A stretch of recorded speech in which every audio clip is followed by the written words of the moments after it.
Welcome to another episode of the Silver Blackcast. It's your brother Marquise here with your boy Rocco and the doctor that knows the most himself, Dr. O.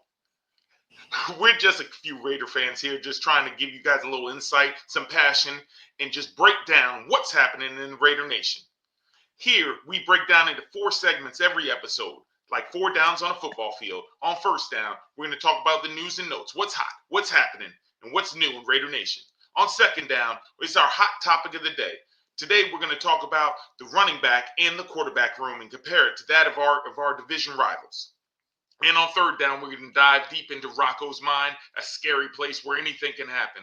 And on fourth down, where we never punt on your questions, you bring the heat and we'll bring the answers. So smash that like and subscribe button because here comes another episode of the Silver and Blackcast, where your commitment to excellence meets our commitment to entertainment. Let's get it.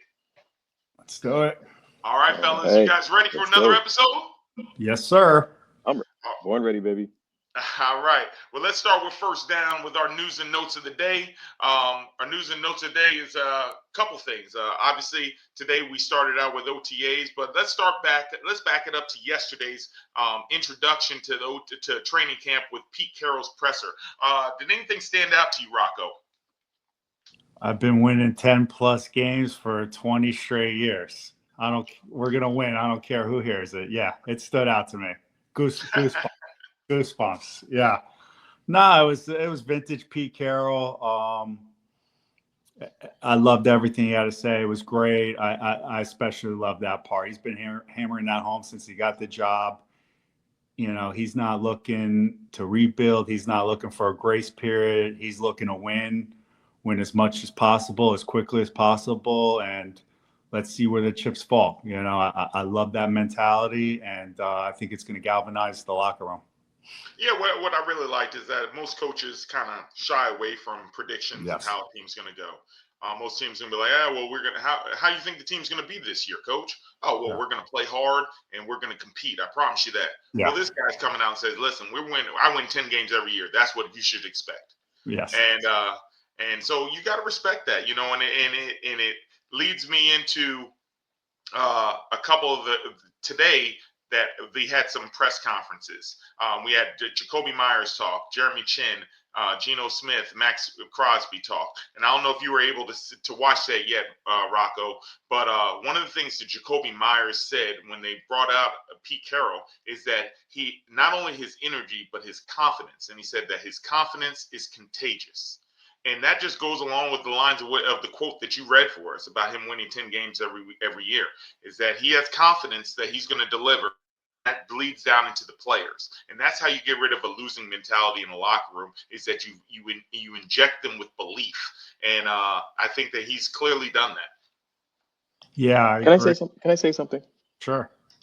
You know, when it comes to that, when someone who speaks with such confidence, 10 wins in who knows how many years, I'm more than sure he has a formula and a strategy that he's going to implement into the current culture that's going to move forward. I'm sure there's something that he knows and he sees and just kind of plug in with the right players, the right positions to kind of get things going. Sure, absolutely. I think it starts more than individual players, any kind of scheme, any kind of X and O's. I think it's culture. I think Marquise used the term culture builder last episode, and I think that's where it starts to be a successful football team. I think that's what Pete Carroll's all about, individual relationships. He talked about harping on each player being the best teammate they could be and everything that entails. And it starts with the culture, and confidence is part of that. And you saw Pete Carroll's press conference yesterday, and you saw Max Crosby today talking about, I think it might not be the exact term, but he talked about, you know, we've been such a losing organization and almost having an irrational confidence that we're going to win and we're going to win big. You know, you say to other people, the Raiders are going to win big this year, they might almost laugh at you. But if they have that irrational confidence and they believe it, you know, it's almost manifesting it in a way. The first step is to believe it. And I think Pete Carroll's installing that into the mindset of the team. Yeah, I definitely think that that's been a foundational block in his theory for building cultures. Um, Going on a little further into that is that let's talk about some of the things that we've seen or heard from OTAs. I'm from training camps today. I'm Training sorry, camp. saying OTAs. Training camp's here, I know. baby. I No can't more believe OTAs. This is the time real flies, deal. man. This is It's the real football's deal. here. This Football's is the here. real deal. So a couple things that I thought were of interest was a couple messages from some of our guys, our friends, Vinny Bonsignor. Rocco, do you want to practice saying his last name? No. Okay. No. Well, you better get it because he's going to join us on one of these shows sooner or later. And with Vinny, one of the things that he noticed that he tweeted out that I thought was interesting is that there were a lot of 3 linebacker sets. In the NFL, where now they've almost tried to limit how many linebackers that are on the field because they're trying to put so many defensive backs. The Raiders have a lot of sets where they're playing all 3 of these guys in Jermaine Pratt, Devin White, and then Landon Roberts. What do you think about that, Rock? I noticed that as well. I thought it was interesting because the way he tweeted it, he's saying 3 linebacker alignments against 11 personnel, right? So we have 3 receivers on the field on offense going against, a 3 linebacker alignment, which is not traditional. I mean, it's the first training camp practice. I don't know if that's going to be a thought process that we like that idea or not. He said Pratt was lined up, standing up, but lined up on the line of scrimmage. I also read, and I noticed Patrick Graham that did some of this last year. We had some alignments with just five defense alignment with their hand in the dirt, which I like. It's almost, you could bring 5 traditionally in a blitz package. This is almost the same effect, but you're not hiding it. We're just straight up lining 5 defense alignment with their hands in the dirt, and we're going to rush 5. And, to me, it's not as much disguise, of course, but I still like that idea because it can create one-on-one matchups, and maybe you could even get a one-on-one matchup for Max Crosby, and we know what's going to happen next when that happens. Very interesting stuff.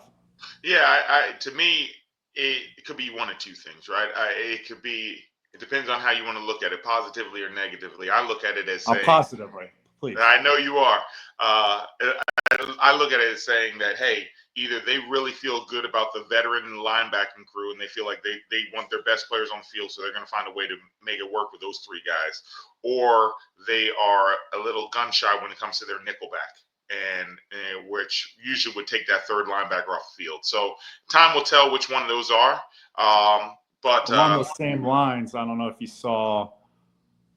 I read that Jeremy Chin was getting quite a bit of playing time at the nickel. I thought that was interesting. In my mind, Holmes is more of the traditional nickel. I thought maybe a Thomas Harper, who's played some nickel, kind of a tweener, maybe, look at it as a 3 safety alignment. But maybe Chin himself, and maybe, Adams plays into that. We have a lot of depth at safety, including a couple young guys I'm high on. So there might be a lot of different safeties that get on the field in different packages. Well, that you touched on what we're going to go on to next. We made a lot of transactions yesterday going into training camps start today, and the big one is obviously Jamal Adams. And I think that you said it right when you said that. Jamal Adams, as we know, this guy was a tremendous player in this league.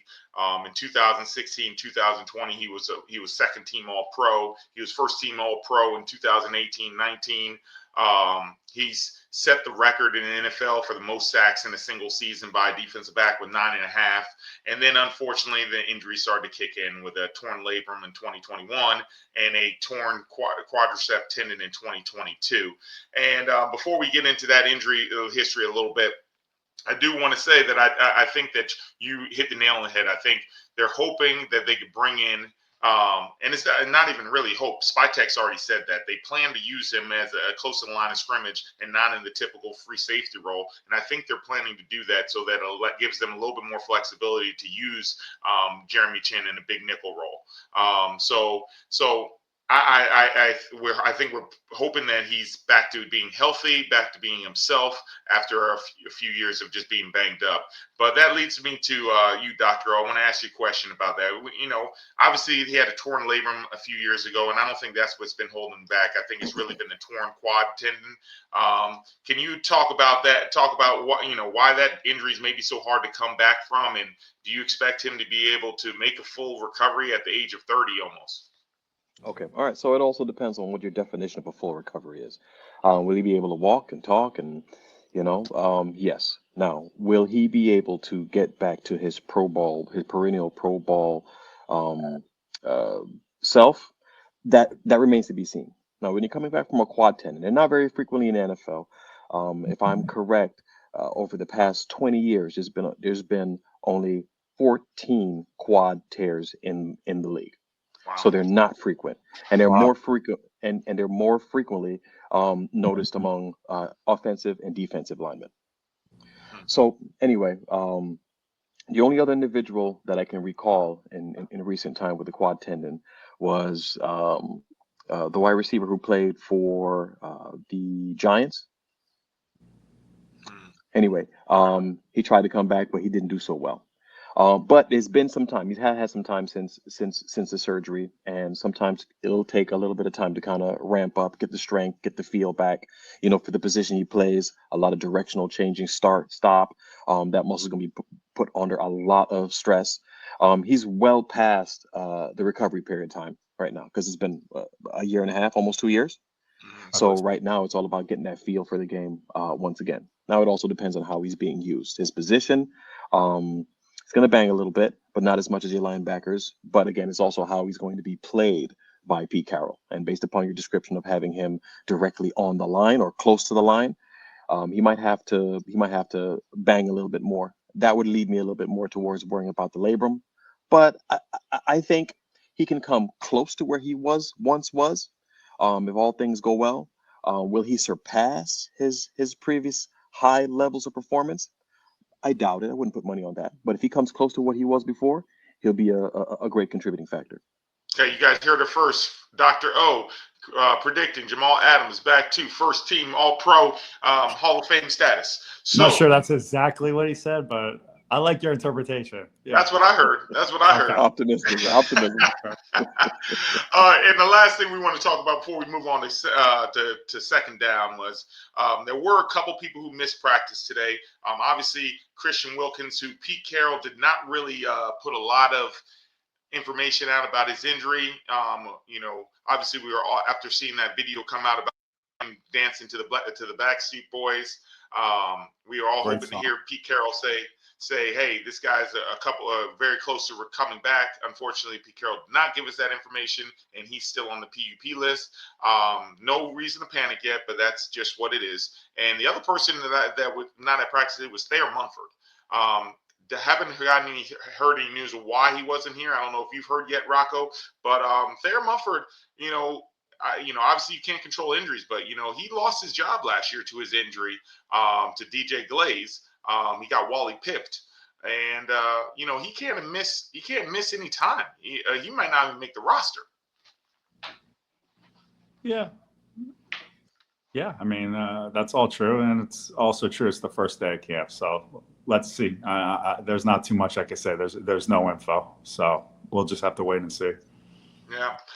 The last other thing we definitely want to just mention is by signing Jamal Adams, we also did make a few other moves, and that's signing the wide receiver Philip Dorsett and Seth Williams, the safety cornerback JT Woods out of Baylor, and the offensive guard from UCLA, Tony Maffei.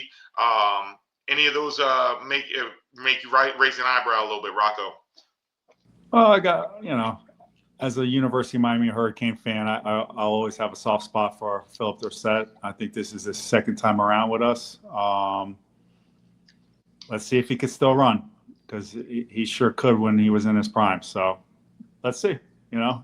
We're going to compete. Everybody's going to compete. Just ask Pete Carroll. The other person I would like to just maybe highlight is Tony Mafi, only because the fact that he is an offensive lineman at guard, but the main reason is that he played at UCLA under Chip Kelly. So Chip Kelly does have some familiarity with him, and that may give him a leg up in this competition, or at least a leg up in trying to make this team.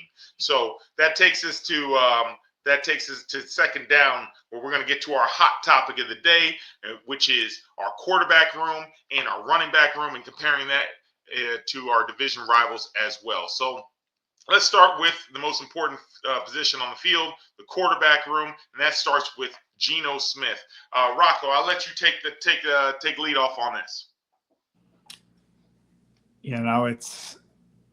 It feels like the first time in a long time we have a quarterback that, we can compete. We could compete with Herbert, Knicks, even Mahomes. If the game turns in a way where it becomes more high scoring, we have a quarterback that, we have a competitive chance to go toe to toe in a little bit of a shootout. And I'll talk about this more in Rocco's thoughts, but you said it, does the quarterback get too much praise, too much blame? Yeah, there's some truth to that. It's the ultimate team game. With that said, I think we all know it's the most important position on the team, and we dramatically improved that position. So he gives us a chance to compete. Yeah, and I like what you said there about giving us a chance to compete, because I firmly believe that if you want to win football games, you need three categories to be able to consistently win. You need to have good quarterback play, you need to win the turnover battle, and you need to have good coaching. And unfortunately, I'm not to throw anybody under the bus, but unfortunately, over the last year, when we were playing our division rivals, we were already behind the eight ball when it comes to quarterback play, and when it came to coaching. And now this year, you kind of have, with Pete Carroll and Geno Smith, now you got to kind of have a level playing field against these teams. It gives you a chance to compete. So right away, you know that you have an opportunity to win the game. Whether you win or not, that will be determine how you play that day. But at least you have the talent to compete at two of the three biggest areas in winning a football game. All right. Absolutely. A couple things that I did a little bit of research on Geno Smith, and I think you'll like some of these numbers here, Rocco. Love when you talk numbers. Well, see, this is the thing. A lot of Geno Smith, a lot of people's thought process of him go back to when he was at the Jets, or just they think of him as a backup, and they don't see what they've done recently. Even our on-air producer there, Dr. O, has had some familiarity with Geno Smith playing in a flag football game when he was a kid, and had his moments, his thought process of Geno Smith. But let me give you some moments here. And that's a true story, by the way. I know it is. So let me give you some interesting stats here that you'll like.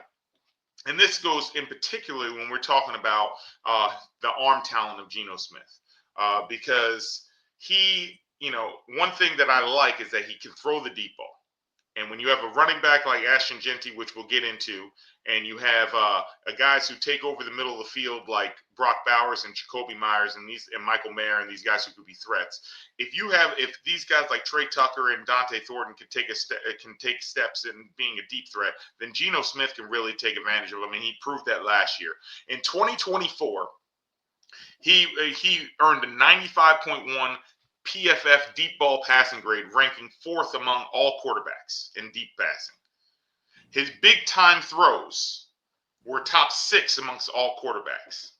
Okay, he had 70.4 completion rate and a completion above expectation, ranked fourth in the NFL. This strong play led him to 4 fourth quarter comebacks, had an 83 overall grade, which was 12th in the NFL. So a lot of people don't think he's that good. 12th rated quarterback. If you only focus on his passing grade and not his running grade, he was the 10th highest rated quarterback.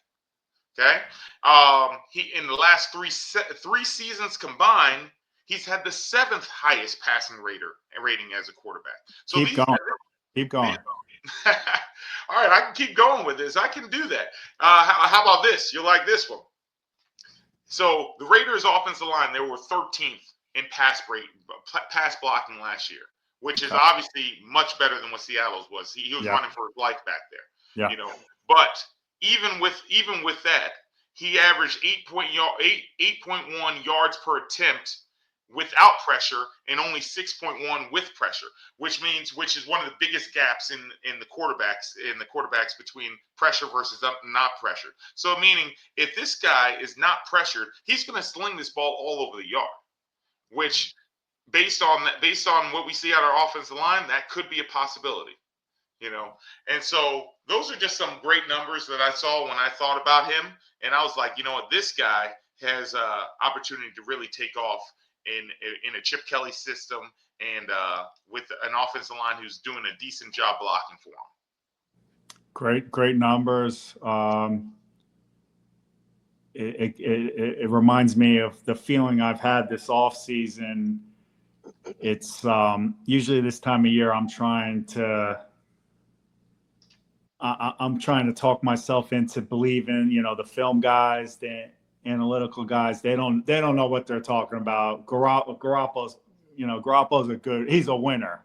You know, Garoppolo's going to do well in McDaniel's system, or, you know, Gardner Minshew, he's a gamer. You know, all these guys are wrong. And this is like for the first time in a long time, we have a quarterback. The film guys and the analytical guys, they're higher on Geno Smith than even public perception. I think public perception is pretty high.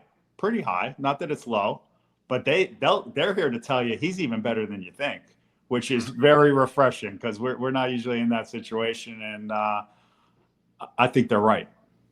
Rocco, just remind me, because we've both been to Allegiant Stadium, but when you went to Allegiant Stadium, how would you characterize that stadium? Was it outdoors? Was it a dome? How would you characterize that?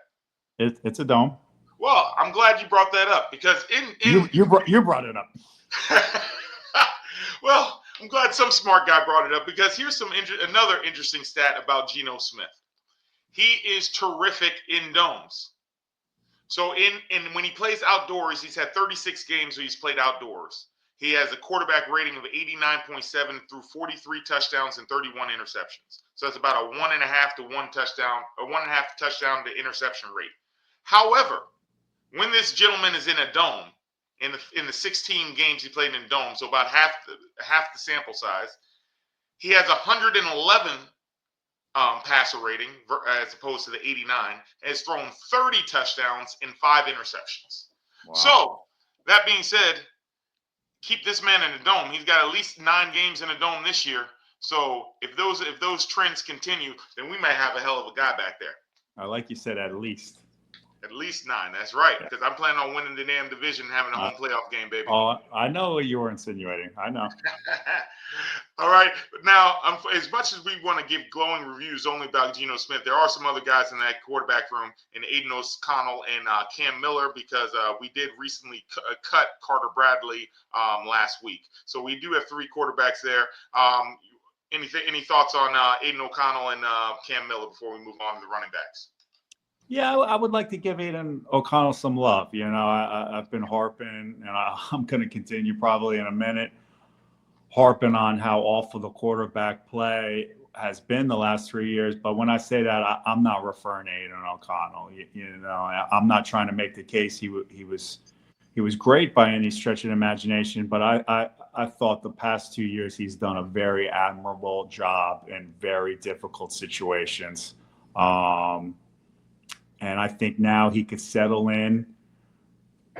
You know, you never know what's going to happen down the road, but probably settle in to what his role should be going forward. And that's as a backup quarterback. And I say that with no disrespect. I think he's one of the best backup quarterbacks in the league. Another year older with all that experience under his belt. God forbid, if we need him, you know, for a short stint or even a longer stint, if anything were to happen to Geno, I'm very confident he could step in and do a good job. I really like him as a backup. Yeah, I agree. I mean, in 29 games he's played, he has 20 touchdowns, 11 picks, almost 4,000 yards. I thought it was interesting that they drafted Cam Miller in the 6th round. When you draft a 6th-round pick, obviously you consider that guy to possibly to groom him to be your future backup quarterback. Obviously if he grows into a starter, that's icing on the cake. But no one drafts a 6th-round pick thinking that they're going to be Tom Brady and thinking they're going to be the starter.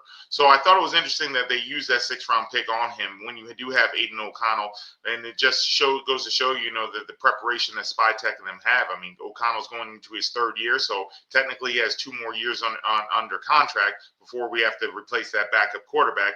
But makes me wonder if Cam Miller does show something in camp, if that makes a guy like Aiden O'Connell a little bit expendable trade for some trade bait if a quarterback were to go down or something like that. I'm not saying they're saying you'll get a ton of capital back, but curious to say maybe you get your 4th-round pick that you invested in him back, or a 5th-round pick if a team needs him, if Cam Miller shows enough in camp. You think that's a possibility? I think it's unlikely, but possible. Yeah, I see your point there. I like the security of having O'Connell as the number 2. The starting quarterback's the most important player on the team until he gets hurt, and then the backup quarterback's the most important player on the team very quickly, right? So I like having O'Connell there. But what you say is not out of the realm of possibility. And so that the last thing we would talk about before we move on to the running backs is kind of just comparing where Geno is to our divisional rivals. And I think, like you said it best before, he can compete with all of them. But when you go to the PFF ratings, you had Geno that as a passer was rated at number 12. You had Mahomes, who was a passer, rated number 10. So they're all pretty close right there. And you had a Herbert as a passer that was rated number 5. And the rookie Bo Nix was the 22nd rated quarterback. So he's right in that realm right there to compete, and obviously no one's saying he's Patrick Mahomes. Obviously the PFF ratings don't take into account some of the things that Patrick Mahomes does that make him so great. But the point is that the guy gives you a chance to compete with these other great quarterbacks in that division. I just hope PFF is sending you a check every week. That's all I have to say about that. Well, they are one of our sponsors. You've earned it. All right, so that takes us to the running back room, and running back room obviously it consists of right now the main ones we'll talk about is Ashton Jeanty, Raheem Mostert, Sincere McCormick, and Zamir White. So let's start with the guy who we expect to be the bell cow, Ashton Jeanty. I know you feel a certain kind of way about him, Rocco. Why don't you let everybody know? Generational type of prospect, no hyperbole, truly one of the all-time great college running backs of all time. I mean, think about that for a second. That's a fact. Great kid on top of it, which goes a long way with me. Versatile. I know, he's talented as a receiver. He showed that 2 years ago at Boise State. They got a little bit away from that last year, but he has that in his bag. I think, that might be something that isn't being talked about enough. I think he's going to be a weapon in the passing game as well. And I think the kid's special. The beautiful thing about that position, we could debate all day about drafting a running back high. We all know the different points of view on that. But the thing I love about that, drafting that position highly, hopefully, drafting a superstar, is there's not a big learning curve at that position. If he is who we think he is, if he is special, he should be day one, so I couldn't have higher expectations for Jeanty. Yeah, Jeanty, I wanted Jeanty in the draft after you talked me into it. And then when I really started to do a deep dive into him, I really kind of fell in love with him. And man, you know me, I got to give you some stats here, Rocco. Okay. So, and Dr. O is, you being a doctor, I know you're an analytical guy, so I know you can appreciate these stats.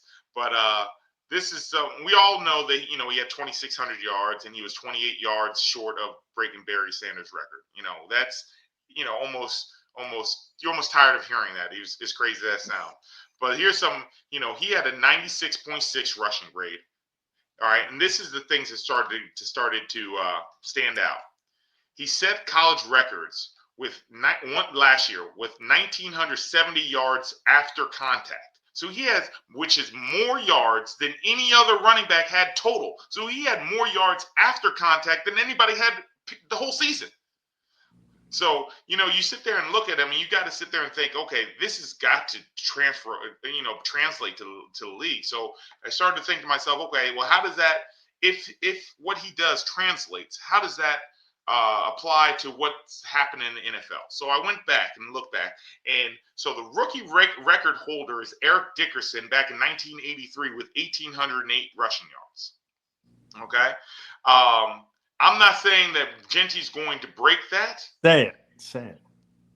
But Jeanty's going to break that. Oh, he's going to break that. Oh. And this is why I back this up. This is why I say that. No rookie has ever forced more than 70 broken tackles in a season. And the leader of that since 2006 was Josh Jacobs, actually, who broke 69 tackles, a former Raider.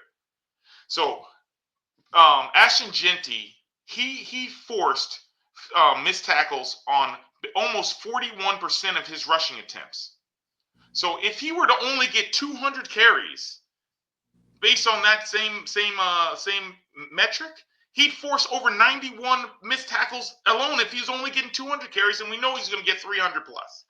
Well, hold on, I don't have my calculator. Wait a second. Okay. I'm gonna just trust you. I'm gonna trust the math. Okay. There you go. And on top of that, here in PFF history, in the history of them doing it, no running back has ever averaged 5 yards per carry after contact. No running back has ever averaged 5 yards per carry after contact. Ashton Jeanty averaged 5.25 after contact. In the history, no one's ever averaged 5. He's averaged 5.25. The guy can't be tackled.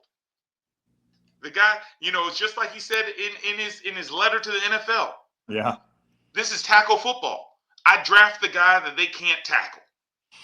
And so that's Ashton Jeanty. Now you pair him with Chip Kelly? Come on, bro. Chip Kelly, the guy who just was the offensive coordinator for Ohio State, who just had 2,000-yard rushers, both of which were drafted in the second round. The guy who runs outside zone concepts and counters 30% of the time. And guess what? Ashton Jeanty in outside zone and counters had a 96.7 PFF grade on outside zone and a 94.6 on counters. So you put him together, you're putting a great system and a guy who thrives in those type of systems together. A healthy guy is Eric Dickerson, get ready to be number 2, because a healthy Ashton Jeanty's breaking 1,800 yards. Drop mic. I'm not following that. I'm not following that. Next. What do you got next? I can't follow that. Unfortunately, we got to still talk about Raheem Mostert. I'll let you go into Raheem Mostert there, Coach Mike Rocco. I'm too fired up, man. I can't remember people's names now. Hey, man. Good veteran. Down year last year, but one year removed from a very good year. You probably have all the stats. I know it was a lot of touchdowns in 2023. He's a good veteran.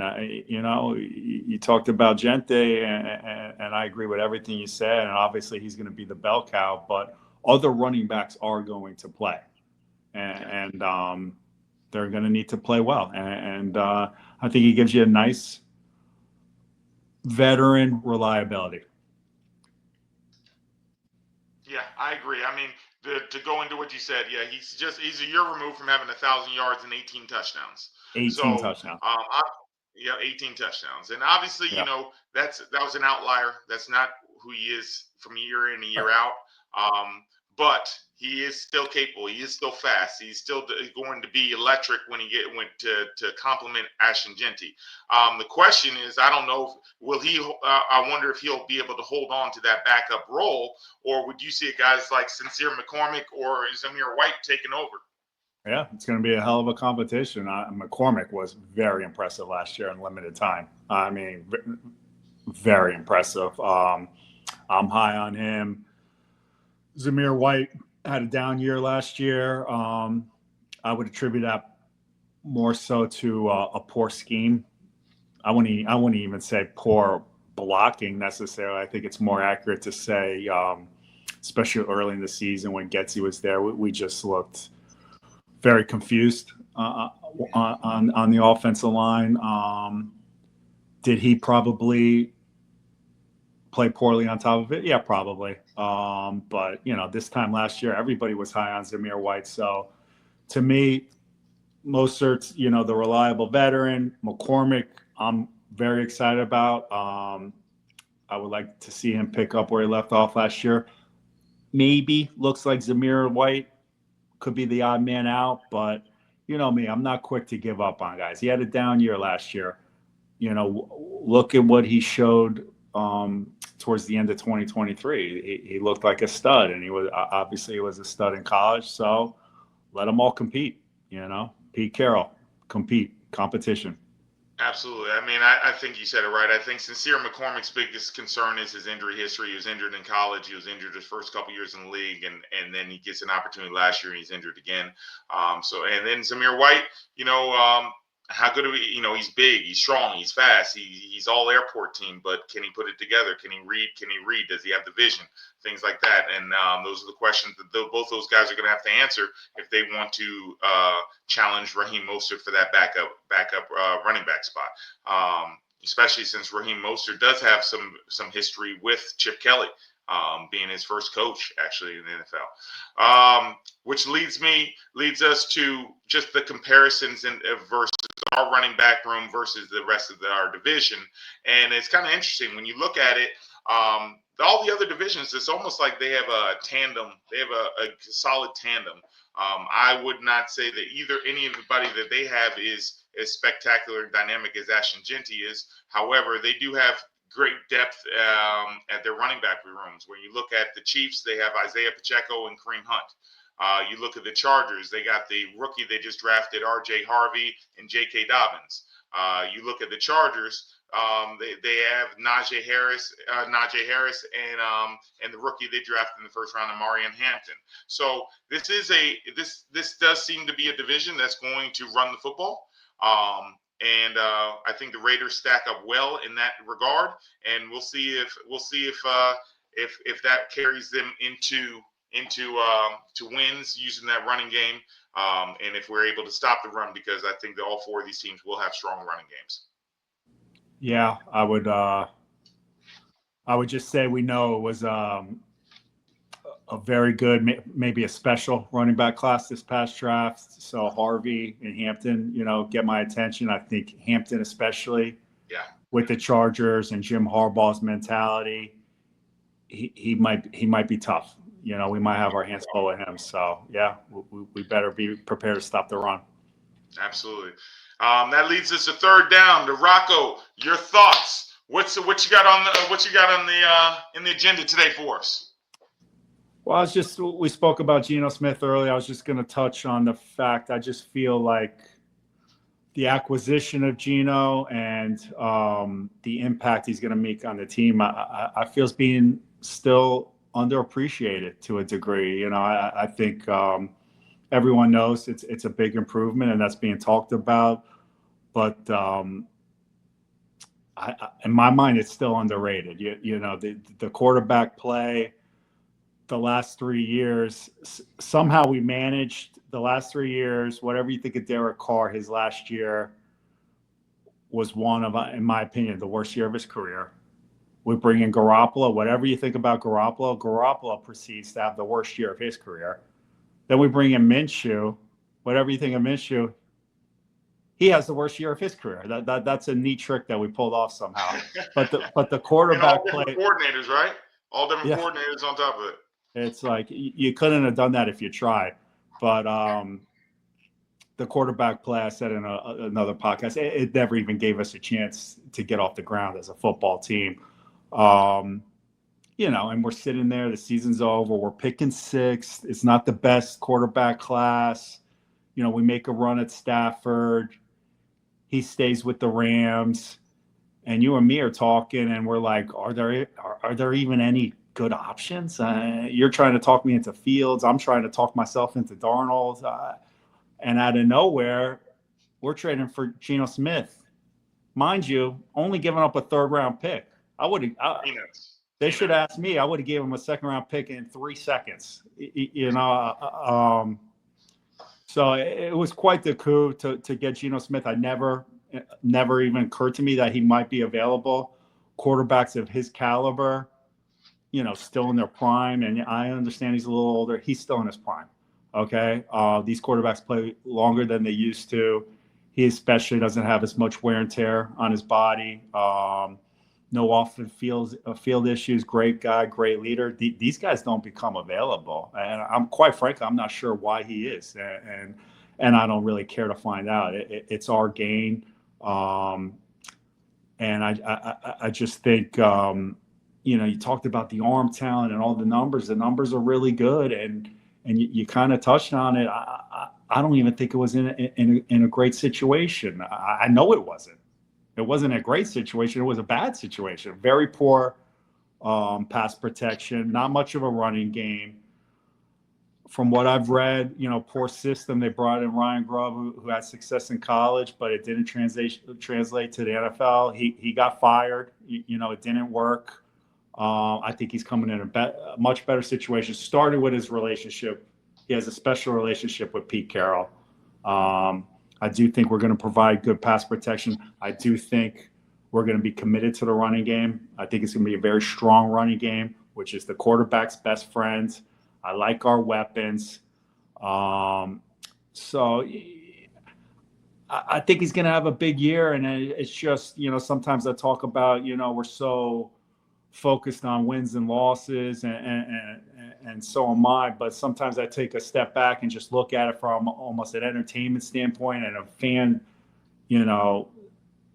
standpoint, rooting for this team. And it's gonna be a different experience. And I don't think people fully understand, what we've been through the last 3 years. And when you're gonna be watching a competent quarterback, I experienced this a little bit last year as a Hurricane fan with Cam Ward, and it's just so much more you have such more room for error. The special teams could give up a touchdown. Maybe the defense doesn't have the best day. Maybe you have a couple early turnovers. You're in a 10, 14-point hole, and good quarterback play can overcome all that. And I think he's going to be much more than competent. I think we're going to get the best version of Geno Smith, and I think people know that, and it's out there, and it's understood. You'd have to be an idiot not to understand the improvement, but I think it's being almost undersold. I think it's going to be franchise altering. I'm super fired up.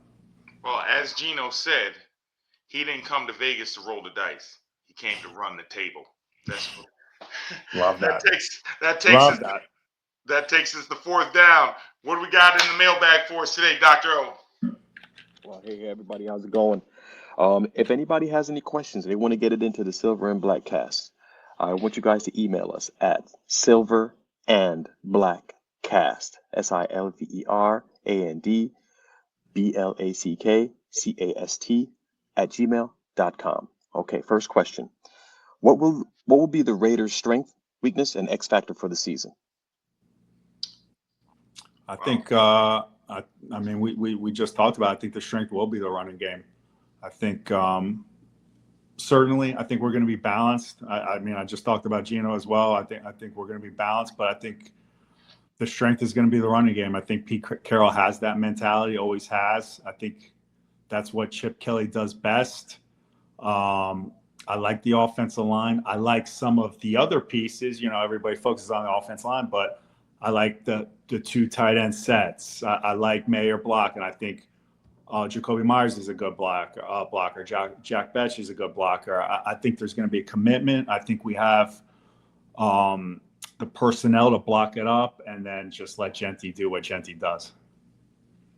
What about the weakness? I know you're a positive guy. There are no weaknesses. There's no weakness.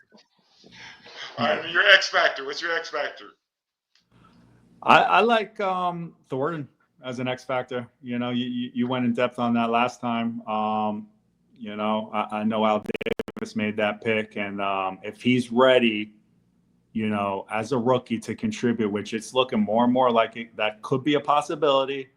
That speed on the outside that changes everything. So I'm going to put Thornton as my X factor. All right, for me, I'm going to go with I'm going to do a little different than you. I'm going to go with the strength. I think is our coaching staff.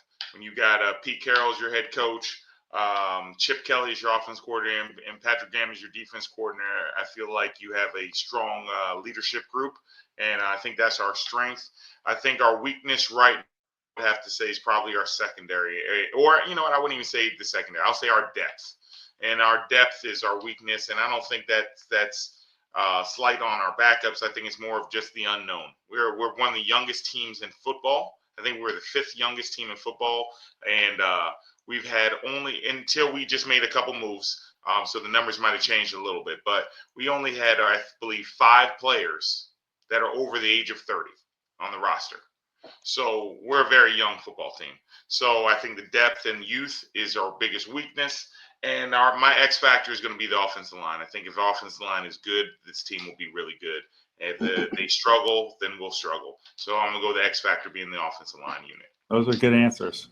And you didn't even, and you didn't even use PFF. I didn't. That came from the soul. All right, next question. Jamal from Houston. How will the Raiders manage Jeanty's workload in 2026 to prevent injury while maximizing his productivity? That's a good question. I don't know that they will. Do you think it's going to be maybe a little lighter earlier in the season, a little bit more of a rotation than some people expect? I could see that. Running back, easier transition, but he is still a rookie, and it's a 17-game season. Maybe there's more of a rotation, especially early in the season. I would lean towards it's going to be full go. I think he's going to have a very heavy workload. Yeah, I mean, I think that in today's game, he'll have a heavy workload. I think the days of running backs getting 25 to 30 carries every day are pretty much over for the most part. But I do expect him to get 18 to 20 carries a day and probably 3 to 4 catches. I expect him to touch the ball close to 25 times a game. Can I say something? I saw, and there was like 6 or 7 guys, but I did see he was back there returning kicks today. With the new rule, with the new kickoff rule, there's more opportunity to return kicks. He could be really dangerous back there. Wow, I did not hear that. That's amazing news. That'll be interesting. That makes bring a little bit more entertainment to the kickoff, to the special teams. That's for sure. What do you got, Doctor? Can you hear him? Speak up. Oh, sorry, guys. Sorry about that. Speak up. He's so shy, the doctor. He's so shy. Sorry about that. I got super excited. We got somebody from Phoenix named Carlos. And the question is, who will emerge as the backup running back in 2026? And will they push Jeanty for a larger role? We kind of talked about it. I'm going to say McCormick just because I'm a fan of McCormick. He really impressed me last year. So, we broke it down. But if you're, to answer the question another way, I'm rooting for McCormick to step up as the second guy. I think it's going to be Mostert until it's not. Not because I don't like McCormick. I like him. I just don't have confidence he'll stay healthy.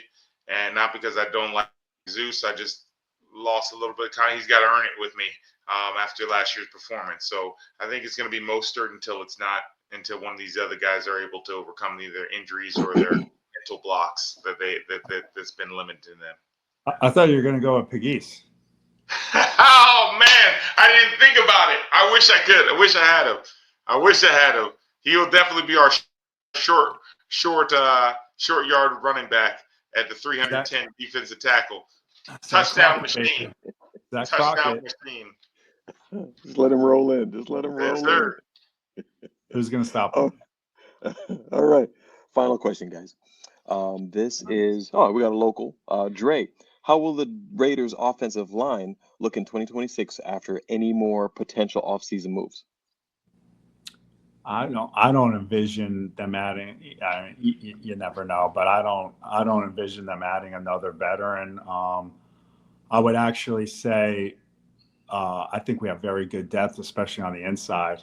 All things being considered, kind of a supply and demand thing. There's not enough offensive linemen to go around in the NFL. There's a lot of teams that they're not sure they could put 5 starters on the field that they're confident in. I like our depth. I think we got good competition with a guy like Meredith pushing.